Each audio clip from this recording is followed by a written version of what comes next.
Pusa decomposer नाम है इस तकनीक का। जैसा कि आप जानती हैं, अक्टूबर के अंत में और नवंबर के प्रथम से लेकर द्वितीय सप्ताह में धान की कटाई होती है और गेहूं की बुआई से पहले किसान भाई उसे आग लगाते हैं और उसके बाद गेहूं की बुआई करते हैं। ऐसा करना इसलिए पड़ता है कि धान की कटाई और गेहूं की बुआई में समय बहुत कम होता है और इसलिए इस विधि को अपनाते हैं, जो कि पर्यावरण की दृष्टिकोण से देखें तो बिल्कुल ही ठीक नहीं है। इस बात को ध्यान में रखते हुए पूसा संस्थान के द्वारा एक नई तकनीकी का विकास किया गया, जिसमें कि 7 फफूद जो कि जमीन के अंदर पाए जाते हैं, इन फफूद का एक कंसोर्शियम तैयार किया गया है और इनके अंदर ये क्षमता है कि धान की पराली के अंदर जो कार्बोहाइड्रेट के रेशे होते हैं, जिसमें लिग्निन होता है, सेलुलोज होता है, पेक्टिन होता है, तो इनको गलाने की क्षमता इन फफूद में होती है। वो ये कुछ एंजाइम बनाते हैं और उस एंजाइम के द्वारा इनको गला करके जल्दी से सड़ाया गलाया जा सकता है। तो ये कंसोर्शियम जो हम लोगों ने बनाया है, उसको हम फंगस का जो स्पोर है कैप्सूल के रूप में पैक करते हैं। 4 कैप्सूल यह 1 हेक्टेयर के लिए पर्याप्त होता है। तो इसकी विधि ये होती है कि 4 कैप्सूल को लेकर के हम पहले इसे 5 लीटर पानी लेते हैं, उसमें 150 ग्राम गुड़, तो उसके साथ हम इसको पानी को उबालते हैं, गुड़ को उसमें मिला देते हैं, उसकी चाशनी बनाते हैं और उतारने के बाद उसको ठंडा करने के लिए रख देते हैं। और इसके बाद जब वो ठंडा हो जाता है तो उसमें 50 ग्राम बेसन मिलाते हैं, जो चने का आटा होता है बेसन। तो ये दोनों मिलाने के बाद फिर चारों कैप्सूल का जो कंटेंट है, कैप्सूल को खोल करके उसके अंदर मिला देते हैं और फिर उसको अच्छी तरह से हिला करके किसी डंडे से मिला देते हैं और इसके बाद फिर उसको हम 4 दिन के लिए रखते हैं। तो कैप्सूल के अंदर से फफूद के जीवाणु होते हैं और बीजाणु होते हैं फफूद के, और वो भोजन के रूप में प्रयोग करते हैं। जो हमारी गुड़ होती है, जागरी, और इसके अलावा जो बेसन हम मिलाते हैं, इसको भोजन के रूप में लेकर के, और फफूद बहुत ज्यादा मात्रा में मल्टीप्लाई कर जाती है। तो 4 दिन के अंदर एक पूरी मोटी लेयर फफूद की बन जाती है। फिर इसके बाद हम उसे 5 लीटर, 5 लीटर, 5 लीटर, 5 लीटर 4 बार यह प्रक्रिया दोबारा करते हैं। 150 ग्राम गुड़ फिर हम 5 लीटर पानी में मिलाएंगे, उसको उबालेंगे, ठंडा करेंगे और उसमें ये जो 5 लीटर पहले वाला गुड़ फफूद वाला तैयार हुआ उसको मिला देंगे। तो इस तरह से इसको हम 4 बार सब कल्चरिंग करके 25 लीटर घोल बना लेते हैं और उस 25 लीटर घोल को फिर हम मिलाते हैं 500 लीटर पानी में, और वह 500 लीटर पानी जो है 1 हेक्टेयर में छिड़काव करने के लिए पर्याप्त होता है। अब होता क्या है कि जब धान की कटाई कंबाइन के द्वारा की जाती है तो उसकी पराली और खेत के अंदर जो बाकी धान का डंठल होता है वो पड़ा रह जाता है। हम इसको जब फफूद का घोल जो है पराली के ऊपर छिड़क देते हैं, छिड़क देने के बाद हम रोटावेटर चलाते हैं, जिससे हल्की सी मिट्टी पराली के ऊपर चढ़ जाती है और इससे फिर जो है फफूद का मल्टीप्लिकेशन उसी पराली के ऊपर शुरू होता है और यह फफूद को गलाना शुरू कर देता है। करीब 25 दिन का समय लगता है और 25 दिन के अंदर पराली बिल्कुल मुलायम गल करके हो जाती है, ताकि उसमें गेहूं की बुआई जब हम करें तो उसमें कोई दिक्कत नहीं आती है। कैप्सूल में क्या करते हैं कि पहले तो इसी तरीके से बनाते हैं हम, और उसमें से जो फफूद है उस बीजाणु को निकाल करके वो कैप्सूल में हम भर देते हैं। इसका कारण ये है कि अगर हम घोल बना करके किसानों को देंगे तो बहुत ज्यादा मात्रा में घोल लेकर के किसान को अपने खेत में जाना संभव नहीं होगा, और यहाँ से हम किसी को 1 हेक्टेयर के लिए 25 लीटर घोल लेकर के जाना है कैन के अंदर, तो बस में चढ़ना उतरना ये सब दिक्कत होती है। अब 4 कैप्सूल अपनी जेब में रखिए, लेकर के चले जाइए। सिर्फ इतना ध्यान रखना है कि इसको चूंकि बनाने में, तैयार करने में 25 लीटर 4 कैप्सूल से 10 दिन का समय लगता है। अगर किसान भाई को ये पता है कि हमारी धान जो है उसकी कटाई 25 अक्टूबर को होने वाली है, तो उसकी तैयारी वो 5 अक्टूबर तक करके शुरू कर दे, ताकि 25 अक्टूबर तक जब धान की कटाई हो तो उनका घोल जो है तैयार हो। आप ये मान के चलिए कि जैसे आपका विकासुल का कैप्सूल होता है उतना ही साइज होता है, उसी तरह का इसका आकार होता है, बिल्कुल वैसा ही कैप्सूल होता है। फंगस के जो फफूद है उसके जीवाणु होते हैं, बहुत संख्या में जीवाणु होते हैं, क्योंकि जीवाणु बहुत छोटे होते हैं, तो एक कैप्सूल के अंदर मिलियंस में जीवाणु होते हैं, और उसको जब हम ले जा करके बेसन और गुड़ के साथ मिला करके ग्रो करते हैं तो वही जीवाणु फिर फंगस के रूप में परिवर्तित होते हैं और उनकी जो है फंगस की ग्रोथ होती है उससे जो है।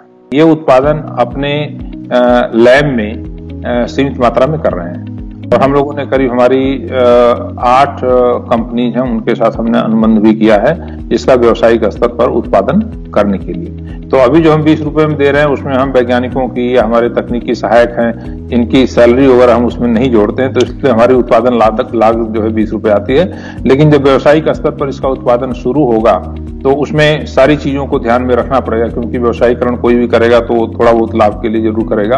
तो हमें उम्मीद है कि इसकी कीमत जो है करीब करीब वो 4 कैप्सूल की 80 रुपए के आसपास आगे चल करके आएगी। मेरा ये मानना है कि ये बहुत ही टिकाऊ सलूशन है, जो टिकाऊ समाधान जो पराली जलाने की समस्या का है, और इसका परिणाम लंबे समय में आगे आने वाले दिनों में हम 2 दिन 4 दिन 5 दिन या महीने की बात नहीं कर रहे हैं, अक्टूबर नवंबर की बात नहीं कर रहे हैं, हम 10 साल 15 साल की बात कर रहे हैं कि जब इतनी मात्रा में पराली सड़ा करके खेत के अंदर मिलाई जाएगी तो खेत की उर्वरा शक्ति, उसकी जैविक क्षमता, उसकी रासायनिक स्थिति, उसकी भौतिक स्थिति, ये सारी मृदा में सुधार आएगा, जिसका उत्पादन के ऊपर जो है बहुत अच्छा प्रभाव पड़ेगा। और पराली जो है जलाने से जो प्रदूषण होता है उससे हम मुक्ति पाएंगे।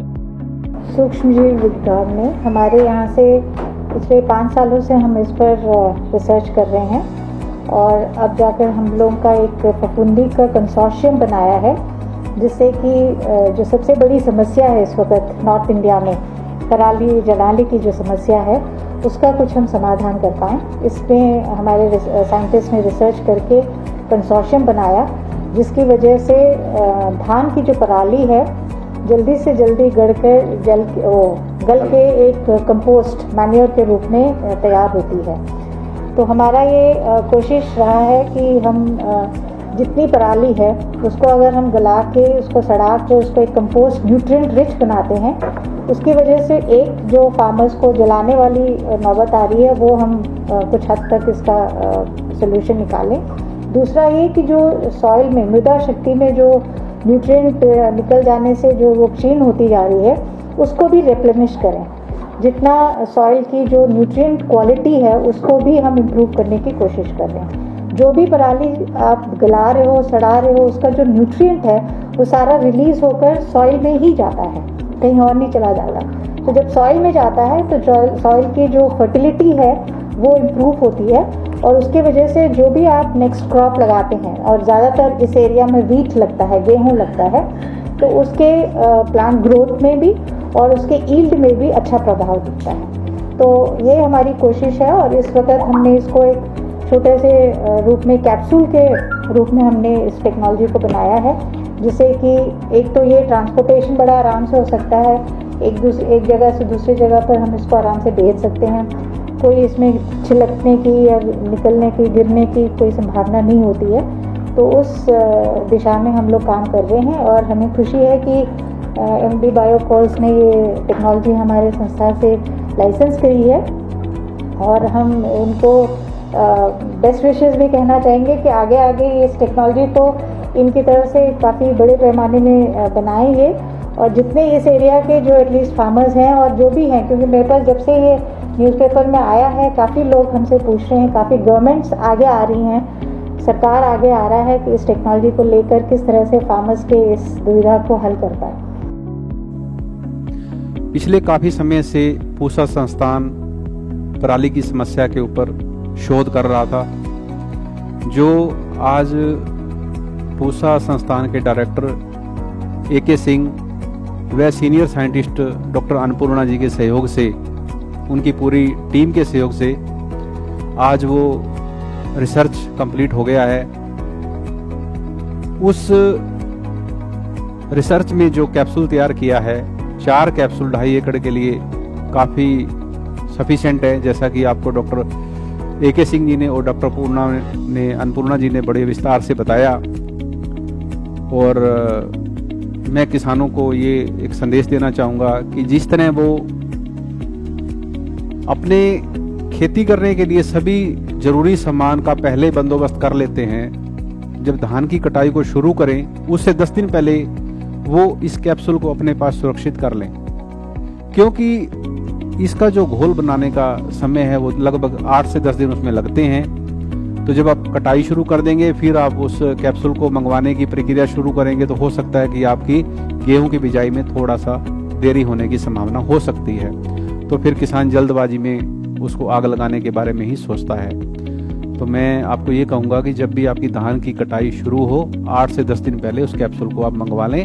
हेल्पलाइन नंबर हम लोगों ने दिया हुआ है, जो स्क्रीन पे आप लोग देख पा रहे हैं। अगर आप उस हेल्पलाइन नंबर पे फ़ोन करेंगे तो कैप्सूल आपके घर पे पहुंच जाएगा।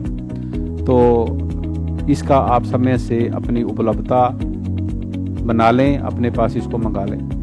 दूसरा, मैं किसानों को ये कहना चाहूँगा कि जब हम पराली को जलाते हैं तो हमारी ज़मीन में जितने भी मित्र जीव हैं वो मर जाते हैं, मित्र जीवाणु हैं वो मर जाते हैं। जो उससे क्या है कि हमारी ज़मीन की उर्वरा शक्ति कमज़ोर हो जाती है। फिर हम उर्वरा शक्ति को बढ़ाने के लिए रासायनिक केमिकल्स का इस्तेमाल करते हैं। रासायनिक केमिकल का इस्तेमाल करने से फिर हमारे वहाँ पे कीड़ों का आगमन हो जाता है। उसके लिए हम रासायनिक कीटनाशक का इस्तेमाल, पेस्टिसाइड का इस्तेमाल करते हैं। तो उससे क्या है कि किसान का खर्चा बढ़ जाता है। किसान की माली हालत पहले भी बहुत कमज़ोर है। अगर हम उसको खेत के अंदर ही गला देंगे पराली को, तो उससे क्या है कि हमें फर्टिलाइज़र बहुत कम इस्तेमाल करने पड़ेंगे और हमारे मित्र जीवाणुओं की संख्या हमारे खेत में बढ़ जाएगी। जिससे कि क्या है कि जब मित्र जीवाणु ज़्यादा होंगे तो दुश्मन कीट हमारे यहाँ पे आक्रमण नहीं कर पाएंगे फसल के अंदर, यानी कि हमारी फसल का इम्यून सिस्टम काफ़ी स्ट्रांग हो जाएगा। तो उससे क्या है कि आपको रासायनिक खादों का, रासायनिक कीटनाशकों पर ज़्यादा निर्भर नहीं रहना पड़ेगा। जब आप इसको करेंगे तो आपको आने वाले समय में बहुत अच्छा महसूस होगा। अभी तो किसानों को यही लगता है कि फटाफट से पराली को जलाएं और बिजाई करें। तो आप इस बार इसका प्रयोग करें। जो पूसा डीकम्पोजर कैप्सूल आया है, इससे मुझे उम्मीद है कि आप किसानों को बहुत फ़ायदा मिलेगा।